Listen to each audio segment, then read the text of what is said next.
Hello and welcome to today's episode of the Racing Debrief. And today we got a very, very good episode for you guys. It's actually going to be a two-part segment here. So we're going to talk about F1 and the NASCAR Xfinity Series race right now. And then later on, we'll add in the NASCAR Cup Series race. It's kind of late, starting at 6 o'clock. So to fit everything in the recording schedule, we're going to do this part right now. So let's talk about F1. First up, we'll go through just a little bit of qualifying from what I've seen from, reading some stuff about it. First of all, Ferrari getting first and third.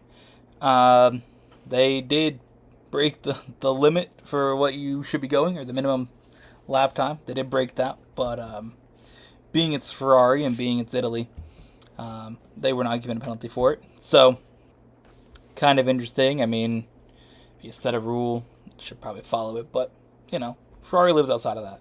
Understandable. So, jumping into the race itself, right away, race about to start, Yuki Tsunoda has a problem on the formation lap. That kind of delays things a little bit. I believe it was about 23 minutes. So, delayed that a little bit. Got the start, though. Carlos Sainz able to get away a little better than Max and is able to block his move to the inside, make Max go to the outside, and I was able to hold him off. So, right away, Max is on the back of Sainz. Took him about, a few tries here and there, multiple laps. I think it went to lap 14. Made Sainz make a mistake, go deep a little bit with the, or lock up the brakes. So, that made him slide just a little bit further than he wanted to, so he did go a little deep in the corner. Kind of affected his line. They were side by side. Max got ahead and led from there. As for the rest of it, a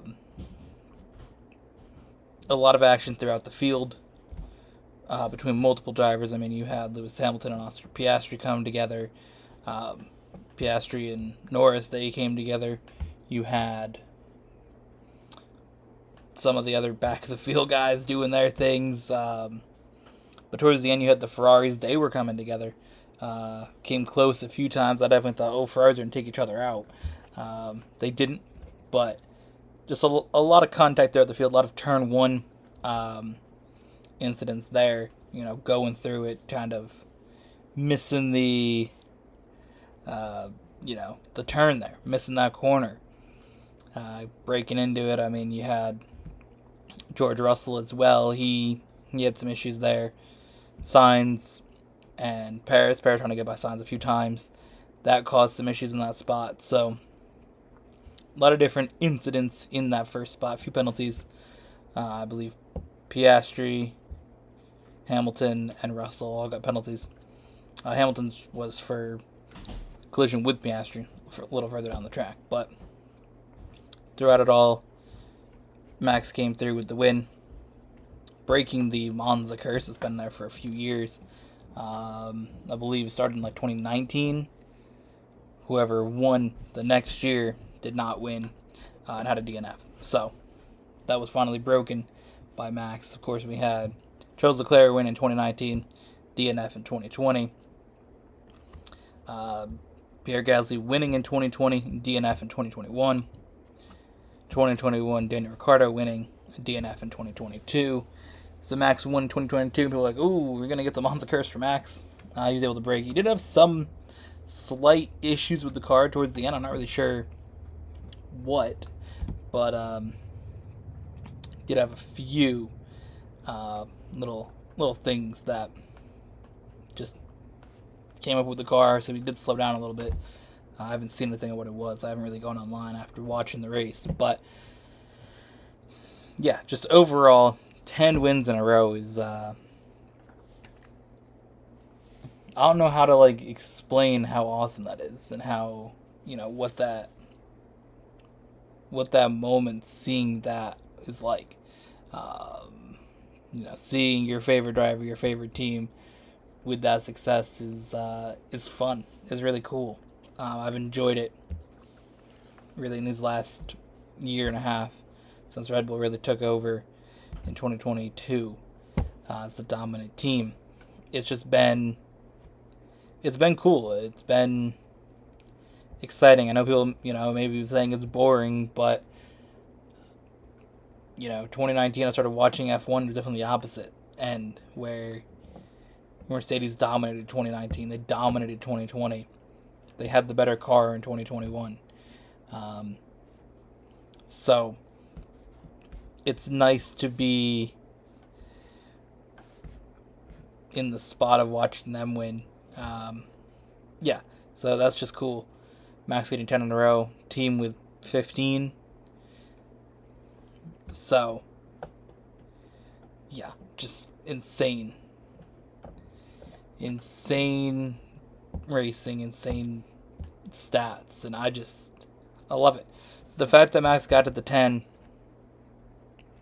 set that new record, that's really, really what's cool. I was definitely going into it like, ooh, definitely a little bit more worried about it than I guess previous weekends. It had that feeling of like the older races from, a few years ago. It was like, ooh, what's going to happen here? Just because, it's a track that Max didn't have the most success at till last year.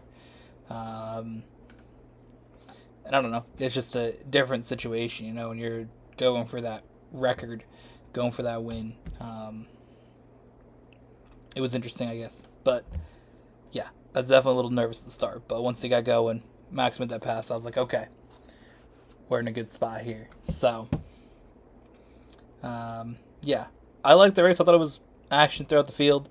I think it was one of the better races of 2023. So there's a week off, and then go back to Singapore. See how the changes to that track are. See how that race is a little bit differently than maybe previously. Yeah. Overall, excited for Singapore. Hopefully Daniel Ricciardo comes back soon as well. I was reading a little bit about he may not come back until after Japan, so that would be Qatar, which would be unfortunate for him to miss those 4 races. Of course, the second half was really for him to show should he be in F1. And really only have 2 races in that. Wasn't super brilliant in Belgium, so we'll see what happens. But yeah, on to the NASCAR portion of this. We'll go to the Xfinity Series race, which we'll discuss that part of it. Xfinity Series, first half of it, John Hunter Nemechek absolutely dominated it.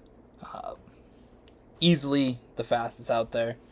You had Austin Hill, you had Denny Hamlin, you had Kyle Larson. They were all solid spot, but John Hunter Nemechek dominated the first 2 stages. You go into stage 3, and that's when Kyle Larson's problems with his engine really come through. He was having an issue really through all of stage 2. But stage 3, the end of the race, they were like, it became more of a problem. So he had to get the car, worked on. They couldn't get it fixed, so they rolled him back in the garage. And a lot more crashes happened, a lot more restarts, just back of the field guys taking each other out, making slight mistakes. Darlington's a difficult track, for sure. So they all went through and did their thing. A lot of restarts. John Hunter Nemechek kind of got shuffled back and pit stops and things like that. You got Austin Hill, Denny Hamlin. They were really going at it towards the end there. Last 30 laps was brilliant between them. Of course, you had Sam Mayer doing his typical thing of crashing people. Took out Parker Kligerman for absolutely no reason. That was unfortunate. Really hurt Kligerman's chances in the playoffs. Now being 1 point behind, where he was a few points ahead going into Kansas. So it's unfortunate for him. Just due to Sam Mayer doing absolute clownery like he typically does. And, yeah. In the end, Denny Hamlin and Austin Hill going at it. Brilliant racing throughout for those two. And Denny Hamlin able to get by, get the win. And I thought at the end Austin Hill and John Hunter Nemechek were going to take each other out the way they were racing. I was like, ooh, they're both going for this regular season championship. They're both going for those extra playoff points. somebody's going to get taken out here, and they managed to keep it clean. But, yeah, overall, it was a really, really good race. I really enjoyed it. I think that, especially at the end, you had some awesome racing. So, that is my take on the F1 race and on the Xfinity Series race. Later on, we're going to go in and discuss the Southern 500, of course, a few hours away from it taking place now. So, we'll cut to myself discussing that now. All right.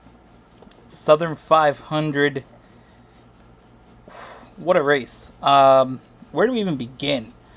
First of all, first stage, very, very calm. I like the green flag pit stops element to it. I really think that's beneficial. I think a race like Southern 500, stages don't really hurt it. I think you have some of the races where stages do hurt it. I think Southern 500 is one of those that the stages don't really have an effect because of how often their drivers have to pit. So I think that the stages worked out fine. I think, again, we talk about that in some different times, stages, should we have them, should we not have them, that type of thing. But I think stages at Southern 500 is not really a problem because everybody's pitting every 40 laps anyways. But again, the first stage, very, very calm. I mean, Denny Hamlin dominated stage 1. Stage 2, again, a little bit more of the same. We did have the one weird caution which led to a red flag for the inside of the track lights not working. That was an interesting scenario. Not something that we normally see. Red flags for that type of situation. Relatively quick, they got it going, but it's one of those things that wasn't really a factor earlier. I've seen some people on the Reddit thread saying why'd they wait so long? I think it's one of those things that they waited. Hopefully maybe they get them on and then, throw a caution if needed. And I think they just got to a point where that high groove was so dark that they had to throw a caution to fix the lights. I think that, wasn't ideal. But a little bit driving around under caution, get the lights going. You're good. Come back stage 2. Cindric, he moved up a little bit. Looks like he got into some incident with Ty Gibbs. To be honest, I kind of said I'm going to go take a shower when the red flag happened. I thought it'd be a little longer than it was. So I was in there, I kind of had it on my phone, just on the edge of the tub. So I kind of seen it from a distance, but it looked like Cindric moved up a little bit into Gibbs.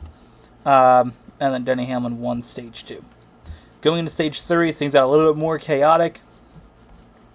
Denny Hamlin had issues with a loose wheel. It looked to me like it was the left rear. It looked on the camera angle, it was a little wobbly. I don't know if that was just me, but that tire looked wobbly. But that put him back. And then you started getting cautions. I mean, you had Alex Bowman and Daniel Suarez. They had their issue. Oh, before that's the one that really disappointed me. You had Tyler Reddick leading. Kevin Harvick was catching him and just poorly timed pit stop. Essentially, Ryan Newman went up and tried to stop from hitting into Tyler Reddick. I don't know if Reddick was coming to the pits or what he was doing, but he slowed up drastically and it caused Newman to spin out. And NASCAR is very happy with that trigger to bring out the caution. And Harvick was coming to the pits and fraction away from it. And I don't know why his team decided to pit him, but maybe they weren't sure if he had, hit the lights or not, or hit the line before the lights. But I mean, I feel like that's always been a sort of a dumb rule. If you're committed to pitting, especially at a track like Darlington, where you have the big line, I mean, you can see. I mean, if you're less than a car length away from the line too, I mean, I don't really, at that point, go in and pit. I feel like is how it should operate, but obviously they want to be very cut and dry on that one, so understandable. But that really set him back. I was disappointed. Felt like it was probably the third time this year Harvick had a shot to win, and had something happen. Of course, you had Phoenix at the beginning of the season with Harrison Burton spinning out late in the race. You had Martinsville with the flat tires. So just been some disappointing races there. Only 9 races left for Harvick, and man, I'm hoping for a win. I know I said it in the last episode. I feel like Bristol's probably one of the last real good chances coming up here. Of course, Phoenix at the end of the year, but they always beef up the Championship 4 cars, unless it's in that. So after that restart, we see Bowman have a little issue with Chastain, a little bit of blocking there. Chastain gets by, and then Suarez tries to get by, and he's just blocking super, super aggressively. We get a spin down the straight. Bowman into the wall, Suarez goes sideways, and Harrison Burton goes into the wreck as well. So, I'm fortunate there. I feel like there's moments when, blocking's good.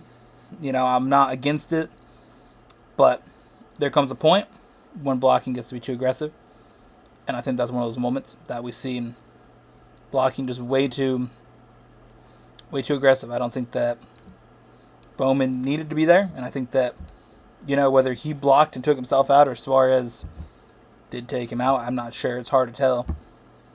But I think Bowman got what he deserved either way. I think it's one thing if you block a little bit, but when you continuously block, you got to expect something's going to happen. That's the thing. I mean, we see that, whenever we're playing games. We'll be down here, we'll be playing Gran Turismo, we'll be playing GTA, doing some racing. And if you block too much, I'm sending your ass in the wall or off the track. Just happening. So, understandable. We get another restart, and then you have another caution relatively early in. Todd Gilliland kind of gets squeezed up by Kyle Busch into Austin Dillon. He goes spinning. That causes Denny Hamlin to spin, and Christopher Bell gets involved in it as well. So a lot of drivers with playoff issues. Michael McDowell I was like, there's somebody else. Hamlin spun up into McDowell, and then both of them go into Christopher Bell. So, yeah. Which is wild because Denny Hamlin kind of dominated that early on. Another restart. We get Kyle Larson, Tyler Reddick, and they go from there. Larson gets the lead, and he doesn't let go. He pulls away. Absolutely just does what he needs to do. Bounced off the wall a few times. Reddick bounced off the wall. Definitely was like, please just let Kyle Larson win this. He's my pick to win the championship, I'm going to say right now. Picked him beginning of the year. I placed my bet on him. So, I've been going for, Larson championship the whole time. My parents and I, we have like the playoff grid filled out. Put Kyle Larson on it earlier in the day. So, like, I'm all in on Larson winning the championship. First win out of the gates. Beneficial to that prediction, I guess you can say. But yeah, overall, really cool to see Kyle Larson win. It's cool to see him win Southern 500. He's wanted to win it for a while. Winning another crown jewel. Of course, he's already won the Coke 600, so winning the Southern 500 adds to that list. He's got to win Daytona 500 now. And if Brickyard 400 comes back. But, yeah, that's cool. Of course, my mom was going to go to bed, and I was like, hey, the crash just happened. This is when Bowman and Suarez crashed. So, she came back out of her room, came to watch the rest of it. She got to see her favorite driver win. So it was cool for her to get to see Kyle Larson win crown jewel. It's cool when your driver wins those types of races. That means so much, and you see how much it means to them to win. So, yeah, it was cool for her to be able to see that, because her favorite driver used to be Carl Edwards, so he won it in 2015, but she didn't stay up to watch it. She went to bed that night. So it was cool that she, was up and got to see it. I was like, aren't you glad you stayed up? All right.